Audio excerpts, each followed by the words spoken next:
ನಮಸ್ಕಾರ ಎಲ್ಲರಿಗೂ ಮಾಮೀಸ್ ಅಡ್ಡಾಗೆ ಸ್ವಾಗತ. ನಮ್ಮ ಚಾನಲ್ನ ಸಬ್ಸ್ಕ್ರೈಬ್ ಮಾಡ್ಕೊಳ್ಳಿ, ಹಾಗೆ ಮೇಲೆ ಕಾಣಿಸ್ತಾ ಇರೋ ಬೆಲ್ ಐಕಾನ್ನ ಪ್ರೆಸ್ ಮಾಡಿ. ಹಾಯ್ ಎಲ್ಲರಿಗೂ, ಇವತ್ತು ಕ್ವಿಕ್ ಆಗಿ ಒಂದು ಬೇಳೆ ರಸಂ ಹೇಗ್ ಮಾಡೋದು ಅಂತ ನಾನು ತೋರಿಸ್ಕೊಡ್ತೀನಿ. ಇದೊಂದು ಕ್ವಿಕ್ ರೆಸಿಪಿ. ಏನಂದ್ರೆ ಬ್ಯಾಚುಲರ್ಸ್ ಮಾಡೋದಕ್ಕೆ ಅಥವಾ ನಿಮ್ಮ ಮನೇಲಿ ಏನಾದ್ರು ನಾನ್ ವೆಜ್ ಮಾಡಿದ್ರೆ ಸಿಂಪಲ್ ಆಗಿ ಒಂದು ಲೈಟ್ ಆಗಿ ಏನಾದ್ರು ರಸಂ ತಿನ್ಬೇಕು, ಬೇಗ ಜೀರ್ಣ ಆಗುವಂಥದ್ದು, ಮಕ್ಳಿಗೆ ತಿನ್ಸೋಂತ ಒಂದು ಸಿಂಪಲ್ ರೆಸಿಪಿ. ಹೇಗ್ ಮಾಡೋದು, ಅದಕ್ಕೆ ಬೇಕಾಗಿರೋ ಇಂಗ್ರೀಡಿಯೆಂಟ್ಸ್ ಏನು ಅಂತ ನೋಡೋಣ. 1 ಕಪ್ ಬೇಳೆ, ಇಲ್ಲಿ ಒಂದು ನಿಂಬೆಹಣ್ಣಿನ ಗಾತ್ರದಷ್ಟು ಹುಣಸೆಹಣ್ಣ ನಾನು ನೀರಿನಲ್ಲಿ ನೆನೆಸಿಟ್ಕೊಂಡಿದ್ದೀನಿ.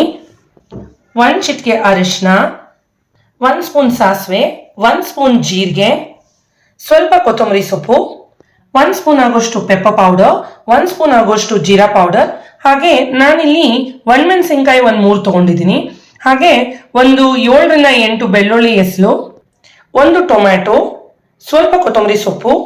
ಇನ್ನು ರಸಂ ಅಂದಮೇಲೆ ಹಿಂಗ್ ಯೂಸ್ ಮಾಡಲೇಬೇಕು, ಸೊ ಹಿಂಗ್ ಕೂಡ ತಗೊಂಡಿದ್ದೀನಿ. ರುಚಿಗೆ ತಕ್ಕಷ್ಟು ಉಪ್ಪು. ಹಾಗೆ ನೋಡಿ, ಇಲ್ಲಿ ನಾನು ಫ್ರೀಡಮ್ ಅವರ ರಿಫೈನ್ಡ್ ಸನ್ಫ್ಲವರ್ ಆಯಿಲ್ ನ ಯೂಸ್ ಮಾಡ್ತಾ ಇದ್ದೀನಿ. ಇದು ತುಂಬಾ ಚೆನ್ನಾಗಿದೆ. ನಂಗೆ ರಿವ್ಯೂಸ್ ನನ್ನ ಸಿಸ್ಟರ್ ಕೊಟ್ಟಿದ್ದು, ಅವಳು ಬಹಳ ದಿನಗಳಿಂದ ಯೂಸ್ ಮಾಡ್ತಿದ್ಲು. ಬೇರೆ ತುಂಬಾ ಚೆನ್ನಾಗಿದೆ ಅಂತ ಹೇಳ್ಬೋದು, ಮತ್ತೆ ಕಮ್ಮಿ ಎಣ್ಣೆ ಎಳೆಯುತ್ತೆ ಅಡಿಗೆ ಪದಾರ್ಥಗಳಿಗೆ ಅಂತ ಹೇಳ್ಬೋದು. ಇನ್ನು ರಸಂ ಅಂದಮೇಲೆ ಅದು ತೆಳ್ಳಗಿದ್ರೇನೆ ಚಂದ. ಸೊ ನಾನಿಲ್ಲಿ 1 ಕಪ್ ಆಗೋಷ್ಟು ಅಂದ್ರೆ ಸುಮಾರು 1 ಲೋಟದಷ್ಟು ನೀರನ್ನ ಸಹ ತಗೊಂಡಿದ್ದೀನಿ. ಹೀಗೆ ನಾವು ಈ ಬೇಳೆನ ತೊಳ್ಕೊಂಡು ಇದನ್ನ ಕುಕ್ಕರ್ ಅಲ್ಲಿ ನೀಟಾಗಿ ಮ್ಯಾಶ್ ಆಗೋ ತರ ವಿಸಿಲ್ ಮಾಡ್ಕೊಳ್ಳೋಣ. ಇದಕ್ಕೆ ನೋಡಿ, ಇಲ್ಲಿ ನಾನು ಈ ರೀತಿ ಕುಕ್ಕರ್ ಅಲ್ಲಿ ಬೇಳೆ ಹಾಕೊಂಡು ಇದನ್ನ 3 ರಿಂದ 4 ಬಾರಿ ತೊಳ್ಕೊಳ್ತೀನಿ. ಯಾವಾಗಲೂ ಅಷ್ಟೇ ಬೇಳೆನ 2 ರಿಂದ 3 ಬಾರಿ ನೀಟಾಗಿ ನೀರಲ್ಲಿ ತೊಳ್ಕೊಂಡು ಆಮೇಲೆ ಅಡುಗೆ ಮಾಡೋದು ಉತ್ತಮ. ನೋಡಿ, ಈ ರೀತಿ ಬೇಳೆನ ನೀಟಾಗಿ ತೊಳ್ಕೊಂಡು ಬೇಳೆ ಮುಳುಗುವಷ್ಟು ನೀರು ಹಾಕಿದ್ರೆ ಸಾಕು, ತುಂಬಾ ನೀರು ಹಾಕ್ಬಿಡಿ, ಯಾಕೆಂದ್ರೆ ಇದು ನಮಗೆ ಸ್ವಲ್ಪ ಗಟ್ಟಿ ಕನ್ಸಿಸ್ಟೆನ್ಸಿಯಲ್ಲಿ ಬೇಕು. ಈಗ ಇದಕ್ಕೆ 1 ಚಿಟಿಕೆ ಅರಿಶಿನ ಹಾಕ್ತಾ ಇದೀನಿ. ನೋಡಿ, 1 ಚಿಟಿಕೆ ಅಷ್ಟೇ. ಇದ್ರ ಜೊತೆಗೆ 1 ಸ್ಪೂನ್ ಎಣ್ಣೆ ಕೂಡ ಹಾಕ್ತಾ ಇದ್ದೀನಿ. ಈಗ ಲಿಡ್ ಕ್ಲೋಸ್ ಮಾಡಿ ಇದನ್ನ 5 ರಿಂದ 6 ವಿಸಿಲ್ ಬರೋವರೆಗೂ ಕೂಗಿಸ್ಕೊಳ್ಳೋಣ. ಈಗ ಇದು 5 ರಿಂದ 6 ವಿಸಿಲ್ ಆಗೋವರೆಗೂ ಬಿಡೋಣ. ಬೇಳೆನ ಬೇಯೋಷ್ಟರಲ್ಲಿ ನಾವು ತೊಗೊಂಡಿರುವಂತ 1 ಟೊಮ್ಯಾಟೊ ಸಾಕು ಈ ನಾವು ಮಾಡೋ ಬೇಳೆ ರಸಂಗೆ. ಇನ್ನು ಈ ಬೇಳೆ ರಸಂ ನಾನು ತೋರಿಸ್ತಾ ಇರೋದು 3 ರಿಂದ 4 ಜನ ಊಟ ಮಾಡೋಕ್ಕಾಗುವಷ್ಟು. ನೋಡಿ, ಈಗ ನಾನು ತಗೊಂಡಿರೋ ಬೆಳ್ಳುಳ್ಳಿನ ಈ ತರ ಜಜ್ಜಿ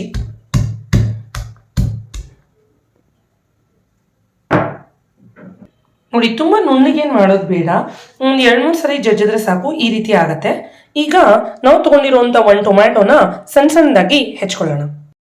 ಇದೊಂದು ವಿಷಯ ಗೊತ್ತಿರಲ್ಲ ನೋಡಿ, ನೀವು ಟೊಮ್ಯಾಟೊ ಕಟ್ ಮಾಡ್ಬೇಕಾದ್ರೆ ಈ 2 ಭಾಗ ಮಾಡಿದ್ಮೇಲೆ ಈ ರೀತಿ ಈ ಜಾಗನ ನೀವು ಕಟ್ ಮಾಡಿ ಅದನ್ನ ಯೂಸ್ ಮಾಡಬಾರ್ದು. ಯಾಕೆ ಈ ರೀತಿ ಜಾಗನ ಕಟ್ ಮಾಡಿ ಯೂಸ್ ಮಾಡಬಾರ್ದು ಅಂದ್ರೆ, ಸಾಮಾನ್ಯವಾಗಿ ಈ ರೈತರು ಔಷಧಿಗಳನ್ನೆಲ್ಲ ನೋಡಿ ಈ ಜಾಗದಿಂದ ತರಕಾರಿಗಳಿಗೆ ಹಾಕಿರ್ತಾರೆ. ಈ ರೀತಿ ಸಣ್ಣದಾಗಿ ನಾನು ಟೊಮ್ಯಾಟೊನ ಹೆಚ್ಚಿಟ್ಕೊಂಡಿದ್ದೀನಿ. ನೋಡಿ, ನಾವು ಇಟ್ಟಿರುವಂತ ಬೇಳೆ ವಿಸಿಲ್ ಬರ್ತಾ ಇದೆ. ಕೂಡ ಈ ಚಳಿಗಾಲಕ್ಕೆ ನಿಮ್ಮ ಮನೆಯಲ್ಲಿ ಯಾವ ರೀತಿ ರಸಂ ಮಾಡ್ತೀರಾ ಅಂತ ನಮ್ಗೆ ಕಾಮೆಂಟ್ ಬಾಕ್ಸ್ ಅಲ್ಲಿ ತಿಳಿಸ್ಕೊಡಿ. ನಾವು ಕೂಡ ಅದನ್ನ ಖಂಡಿತವಾಗ್ಲೂ ಟ್ರೈ ಮಾಡ್ತೀವಿ. ನೋಡಿ, ಕುಕ್ಕರ್ ಆರಿದೆ, ಎಲ್ಲ ಓಪನ್ ಮಾಡಿ ನೋಡೋಣ. ಘಮ ಘಮ ಅಂತ ಬೇಳೆ ಸ್ಮೆಲ್ ಬರ್ತಾ ಇದೆ. ನೋಡಿ ಎಷ್ಟು ಚೆನ್ನಾಗಿ ಬೇಳೆ ಎಲ್ಲ ಪೂರ್ತಿ ಬೆಂದಿದೆ ಅಂತ. ಈಗ ಇದನ್ನ ನುಣ್ಣಗೆ ಮ್ಯಾಶ್ ಮಾಡೋಣ. ನಿಮ್ಮನೇಲಿ ಏನಾದ್ರು ಈ ತರ ಮಜ್ಜಿಗೆ ಕಡಿಯೋ ಕೋಲಿದ್ರೆ ಅಥವಾ ಈ ಬೇಳೆನ ಮ್ಯಾಶರ್ ಏನಾದ್ರು ನಿಮ್ಮ ಹತ್ರ ಇದ್ರೆ, ಈಗೆಲ್ಲ ಸ್ಟೀಲ್ ಮ್ಯಾಶರ್ಸ್ ಕೂಡ ಸಿಗತ್ತೆ, ಬಟ್ ನಾನು ಉಡನ್ದೇ ಬೇಕು ಅಂತ ಹೇಳಿ ಉಡನ್ದೇ ಇಟ್ಕೊಂಡಿದ್ದೀನಿ. ನೋಡಿ, ಈ ರೀತಿ ಚೆನ್ನಾಗಿ ಮ್ಯಾಶ್ ಮಾಡಿ. ತುಂಬಾ ಹಾಗಂತ ನುಣ್ಣಗೆ ಮಾಡ್ಬಿಡ್ಬೇಡಿ, ಸ್ವಲ್ಪ ಬೇಳೆ ಸಿಕ್ಕಿದ್ರೇನೆ ಚೆನ್ನಾಗಿರುತ್ತೆ. ಕಾಣಿಸ್ತಿದ್ಯಾ ನಾ ಹೇಗೆ ಮ್ಯಾಶ್ ಮಾಡ್ತಿದ್ದೀನಿ ಅಂತ? ನೋಡ್ತಾ ಇರ್ಬೋದು. ನೋಡಿ, ಇಷ್ಟಾದ ಬಂದ್ರೆ ಸಾಕು. ಅದಕ್ಕೆ ನಾ ಹೇಳಿದ್ದು ಮುಂಚೆನೆ ತುಂಬಾ ನೀರ್ ಹಾಕೋಬೇಡಿ. ತುಂಬಾ ನೀರ್ ಹಾಕೊಂಡ್ರೆ ಅವಾಗ ಬರೀ ನೀರ್ ತರ ಆಗೋಗುತ್ತೆ. ಇನ್ನು ಅದು ಬೇಳೆ ರಸಂಗೆ ಅಷ್ಟು ರುಚಿ ಕೊಡೋದಿಲ್ಲ. ಕಾಣಿಸ್ತಿದ್ಯಾ? ನೋಡಿ, ಇಷ್ಟು ಕನ್ಸಿಸ್ಟೆನ್ಸಿ ಬಂದ್ರೆ ಸಾಕು. ಈಗ ರಸಂ ಮಾಡ್ಲಿಕ್ಕೆ ಅಂತ ನಾವು ಒಲೆ ಮೇಲೆ ಒಂದು ಪಾತ್ರೆ ಇಟ್ಕೊಳ್ಳೋಣ.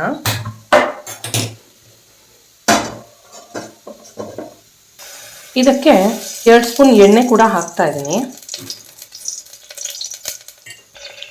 ಸಾಸಿವೆ, ಜೀರಿಗೆ, ಬೆಳ್ಳುಳ್ಳಿ ಸಹ ಹಾಕಿದ್ದೀನಿ. ನೋಡಿ, ಮೆಣಸಿನ್ಕಾಯಿನ ಈ ರೀತಿ ಮುರಿದು ಹಾಕ್ಕೊಂಡ್ರೆ ಟೇಸ್ಟ್ ಚೆನ್ನಾಗಿರುತ್ತೆ. ಒಂದ್ಸರಿ ಹೀಗೆ ಕೈ ಆಡಿಸಿ. ಈಗ ಒಂಚೂರು ಅರಿಶಿನ ಕೂಡ ಹಾಕ್ತಾ ಇದ್ದೀನಿ. ನಂತರ ನಾವು ತೊಗೊಂಡಿರುವಂಥ ಬೇಳೆನ ಸಹ ಇವಾಗ ಹಾಕ್ಬಿಡೋಣ. ನೋಡಿ, ನೋಡ್ತಾ ಇರ್ಬೋದು, ಎಲ್ಲ ಬೇಳೆನೂ ಹಾಕ್ಬಿಟ್ಟಿದ್ದೀನಿ ನಾನು. ಇನ್ನು ಇದೇ ಬೇಳೆ ಪಾತ್ರೆಗೆ ನಾನು ಒಂದು ಸ್ವಲ್ಪ ನೀರನ್ನ ಸಹ ಹಾಕ್ಕೊಳ್ತಾ ಇದ್ದೀನಿ. ಈ ರೀತಿ ಆ ಬೇಳೆ ಎಲ್ಲನೂ ಒಂದ್ಸರಿ ಹೀಗೆ ಮಿಕ್ಸ್ ಮಾಡಿಕೊಂಡು ಈ ನೀರನ್ನ ನಾವು ಅದೇ ಬೇಳೆಗೆ ಹಾಕೋಣ. ಈಗ ನಾನು ಟೊಮ್ಯಾಟೊ ಕೂಡ ಹಾಕ್ತಾ ಇದ್ದೀನಿ. ಟೊಮ್ಯಾಟೊನ ನೀವು ಬೇಕಾದರೆ ಒಗ್ಗರಣೆ ಜೊತೆಲೇ ಹಾಕೋಬೋದು, ಆದರೆ ನಾನಿಲ್ಲಿ ಬಾಯಿಗೆ ಸಿಕ್ಕಿದ್ರೆ ಚೆನ್ನಾಗಿರುತ್ತೆ ಅಂತ ಹೇಳಿ ನಾನು ಲಾಸ್ಟಲ್ಲಿ ಬೇಳೆ ಎಲ್ಲ ಹಾಕಿದ್ಮೇಲೆ ಹಾಕಿ ಮಿಕ್ಸ್ ಮಾಡ್ಕೊಳ್ತಾ ಇದ್ದೀನಿ. ನೋಡಿ, ನಿಮ್ಗೆ ಕಾಣಿಸ್ತಾ ಇರ್ಬೋದು, ನಾವು ಮಾಡಿರೋಂಥ ಒಗ್ಗರಣೆ ಎಲ್ಲ ಮೇಲ್ಗಡೆ ತೇಲ್ತಾ ಇದೆ, ಟೊಮ್ಯಾಟೊ ಕೂಡ ತೇಲ್ತಾ ಇದೆ. ಇನ್ನು ಈ ಟೊಮ್ಯಾಟೊ ಬಾಯಿಗೆ ಸಿಕ್ಕಿದ್ರೆ ಆ ಟೇಸ್ಟೇ ಬೇರೆ, ಸ್ವಲ್ಪ ಟ್ಯಾಂಗಿ ಟೇಸ್ಟ್ ಕೂಡ ಸಿಗತ್ತೆ. ಈಗ ಅರ್ಧ ತಟ್ಟೆನ ಹೀಗೆ ಮುಚ್ಚಿ ಒಂದು ಕುದಿ ಬರೋವರೆಗೂ ಬಿಡೋಣ. ಹಾಗಾಗಿ ತೆಗೆದು ನೋಡ್ತಾ ಇರಿ, ಇಲ್ಲಾಂದರೆ ಉಪ್ಪು ಬಂದ್ಬಿಡತ್ತೆ. ನೋಡಿ, ಬೇಳೆ ಇನ್ನೇನು ಈ ಥರ ಕುದಿ ಬರ್ತಿದೆ ಅನ್ಬೇಕಾದ್ರೆ ಹುಣಸೆ ಹಣ್ಣಿನ ನಾವು ನೆನೆಸ್ಕೊಂಡಿದ್ವಲ್ಲ, ಆ ಹುಳಿನ ಸಹ ಹಾಕೋಣ. ಈ ಹುಣಸೆ ಹಣ್ಣನ್ನು ಈ ರೀತಿ ಹಿಸ್ಕಿ ಅದರಲ್ಲಿರೋ ರಸನ ಮಾತ್ರ ತಗೊಂಡು ಹಾಕೋಣ. ಈ ಹುಣಸೆ ಹಣ್ಣಿನ ಹೋಳುಗಳನ್ನ ಹಾಕ್ಬಿಡಿ.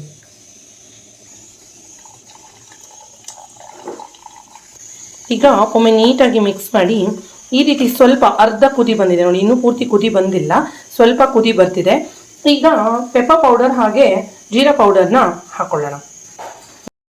ಜೀರಾ ಪೌಡರ್ ಹಾಗೆ 1 ಸ್ಪೂನು ಪೆಪ್ಪರ್ ಪೌಡರ್ ಹಾಕ್ತಾ ಇದ್ದೀನಿ. ಇದ್ರ ಜೊತೆಗೆ ನಾನು ಸ್ವಲ್ಪ ಹಿಂಗನ್ನ ಕೂಡ ಹಾಕ್ತಾ ಇದ್ದೀನಿ.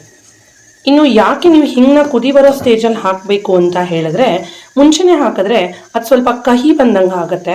ಸೊ ನಾನು ಇನ್ನೇನು ಬೇಳೆ ಕುದೀತಿದೆ, ರಸಮ್ ಕುದೀತಿದೆ ಅನ್ಬೇಕಾದ್ರೆ ಹಾಕ್ತೀನಿ. ನೋಡಿ, ಎಲ್ಲ ಹಾಕಿದ್ಮೇಲೆ ಒಂದ್ಸರಿ ಈ ರೀತಿ ನೀಟಾಗಿ ಮಿಕ್ಸ್ ಮಾಡ್ಕೊಳ್ಳಿ.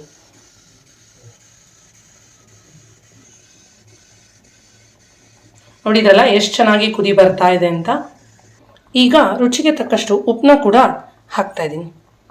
ಇನ್ನು ರಸಮ್ ಕುದಿ ಬರ್ತಿದೆ ಅನ್ಬೇಕಾದ್ರೆ ಕರ್ಬೇವಿನ ಸೊಪ್ಪು ಹಾಗೆ ಕೊತ್ತಂಬರಿ ಸೊಪ್ಪನ್ನ ಕೂಡ ಹಾಕ್ತಾ ಇದ್ದೀನಿ. ನೋಡಿ, ಎಲ್ಲ ಹಾಕಿದ ನಂತರ ಈ ರೀತಿ ಒಂದ್ಸರಿ ನೀಟಾಗಿ ಮಿಕ್ಸ್ ಮಾಡ್ಕೊಳ್ಳಿ. ಇನ್ನು ಈ ಚಳಿಗಾಲದಲ್ಲಿ ಈ ಥರ ರಸಮ್ ಮಾಡಿಕೊಂಡು ಮಕ್ಕಳಿಗೆ ಕೊಡೋದ್ರಿಂದ ಶೀತ, ಕೆಮ್ಮು, ನೆಗಡಿ ಇದ್ದರೆ ಸ್ವಲ್ಪ ಆರಾಮ್ ಅನಿಸುತ್ತೆ. ಚಿಕ್ಕ ಮಕ್ಕಳಿಗೆ ಸಹ ಇದನ್ನ ಕೊಡ್ಬೋದು. ಇದರಲ್ಲೇನು ಅಷ್ಟೊಂದು ಖಾರ ಇರಲ್ಲ. ತುಂಬ ಚಿಕ್ಕ ಮಕ್ಕಳಿಗೆ ಕೊಡ್ತೀನಿ ಅನ್ನೋಗಿದ್ರೆ, ಅಂದರೆ 2 ವರ್ಷದ ಕೆಳಗಿನ ಮಕ್ಕಳಿಗೆಲ್ಲ ಕೊಡ್ತೀನಿ ಅನ್ನೋ ಹಾಗಿದ್ರೆ ಸ್ವಲ್ಪ ಪೆಪ್ಪರ್ ಪೌಡರ್ನ ಸ್ವಲ್ಪ ಕಡಿಮೆ ಹಾಕಿ, ಇನ್ನು ತುಪ್ಪನ ಮಿಕ್ಸ್ ಮಾಡಿ ಅನ್ನದ ಜೊತೆ ಇದನ್ನ ಸ್ವಲ್ಪ ಹಾಕಿ ತಿನ್ನಿಸೋದ್ರಿಂದ ಗಂಟ್ಲಲ್ಲಿ ಗೊರ ಅನ್ನೋದು ಏನಾದರೂ ಇದ್ದರೆ ಅದು ಸ್ವಲ್ಪ ರಿಲೀಫ್ ಅನ್ಸುತ್ತೆ ಮಕ್ಕಳಿಗೆ. ಈ ರಸಮ್ ಅನ್ನದ ಜೊತೆ ಮತ್ತು ಮುದ್ದೆ ಜೊತೆ ಸಹ ತಿನ್ಬೋದು. ನನ್ನ ಮಗಳಿಗೋಸ್ಕರ ಬಿಸಿ ಬಿಸಿ ಅನ್ನದ ಜೊತೆ ಈ ಬೇಳೆ ಸಾರನ್ನ ಸಹ ಹಾಕಿ ಇವತ್ತು ಹೇಗಿದೆ ಅಂತ ಟೇಸ್ಟ್ ಕೇಳ್ತೀನಿ. ಅವಳ ಅನಿಸಿಕೆ ಏನು ಅಂತ ನೋಡೋಣ. ಅವಳು ಈ ಥರ ಬೇಳೆ ರಸಮ್ ತಿಂತಾ ಇರೋದು ಫಸ್ಟ್ ಟೈಮ್. ಅವಳು ಯೂಶಲಿ ರಸಮ್ಗಳು ತಿನ್ನೋದಕ್ಕೆ ಇಷ್ಟಪಡೋದಿಲ್ಲ.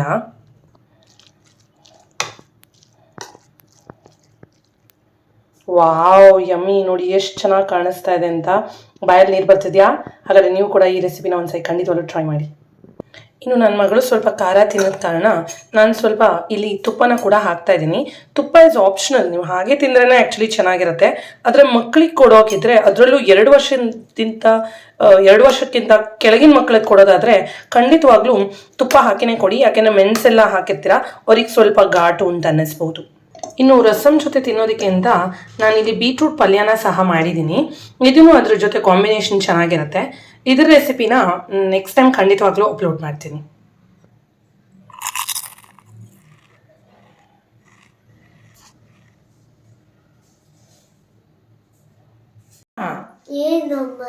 ಇವತ್ತು ನಿಂಗೋಸ್ಕರ ಒಂದು ಹೊಸ ರೆಸಿಪಿ ಮಾಡಿದ್ದೀನಿ. ಟೇಸ್ಟ್ ತೋರಿಸ್ತೀನಿ, ಹೇಗಿದೆ ಅಂತ ತಿನ್ಬಿಟ್ಟು ಹೇಳಬೇಕು. ಏನಮ್ಮ ಇದು? ಇದು ಬೇಳೆ ರಸಂ ವಿತ್ ಬೀಟ್ರೂಟ್ ಪಲ್ಯ. ಓಕೆನಾ? ಟೇಸ್ಟ್ ನೋಡ್ತೀಯಾ? ವಾವ್, ಎಷ್ಟು ಚೆನ್ನಾಗಿದೆ ಅಮ್ಮ. ಅಮ್ಮ ಲೈಟ್ ತುಂಬಾ ಚೆನ್ನಾಗಿದೆ. ನೀವು ಕೂಡ ಒಮ್ಮೆ ಈ ರೆಸಿಪಿನ ಖಂಡಿತವಾಗ್ಲೂ ಟ್ರೈ ಮಾಡಿ. ಹೇಗ್ ಬಂತು ಅಂತ ನಮಗೆ ಕಾಮೆಂಟ್ ಬಾಕ್ಸ್ ಅಲ್ಲಿ ತಿಳಿಸೋದನ್ನ ಮಾತ್ರ ಮರಿಬೇಡಿ. Thanks for watching.